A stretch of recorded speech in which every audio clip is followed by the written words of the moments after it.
Hello दोस्तों, आज हम पढ़ेंगे class 11th Hornbill English book का poem 5 father to son Elizabeth Jennings. तो शुरू करते हैं हमारा पोएम।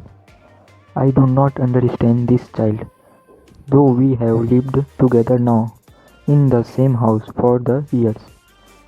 तो फादर बोलते हैं, मैं इस बच्चे को नहीं समझ पाता हूँ, हालांकि हम इसी मकान में वर्षों तक एक साथ रह चुके हैं।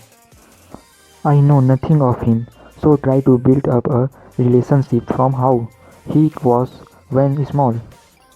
तो अब फादर बोलते हैं, मैं अब इसके बारे में कुछ भी नहीं जानता हूँ, लेकिन मैं कोशिश करता हूँ कि मैं इसके साथ वैसा ही रिश्ता बना सकूँ जैसा हमारे बीच तब था जब वह एक छोटा बच्चा था।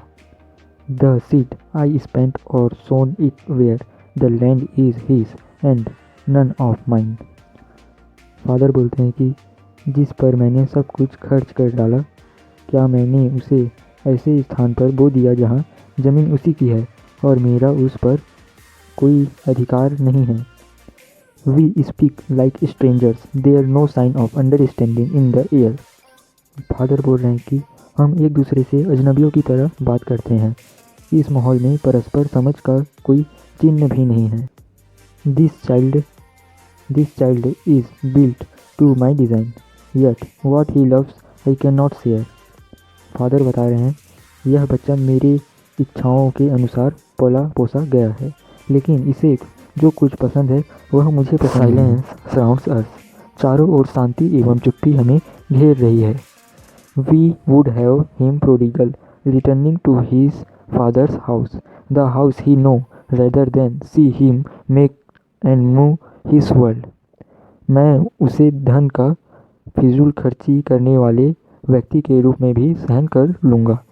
मैं चाहूँगा कि वह अपने पिता के घर, मेरे घर वापस आ जाए, वह घर जिसे वह जानता था, बजाय इसके कि वह अपना अलग ही संसार बसाए। I would forgive to him, मैं उसे क्षमा भी कर दूँगा। Seeping from sorrow a new love, दुख की स्थिति से एक नए प्रेम की उत्पत्ति करने का प्रयास भी करूँगा। Father and son, we both must live on the same globe and the same land.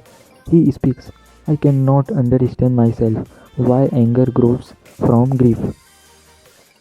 Father और सन दोनों को एक ही छत और एक ही धरती में रहना है। मैं अपने आप को समझ नहीं पाता। फादर बोलते हैं, क्यों दुख से क्रोध पैदा होती है।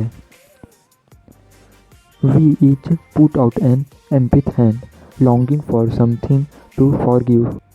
हम दोनों खाली हाथ बढ़ाते हैं और मैं क्षमा कर देने के लिए किसी बहाने की कामना करता हूँ।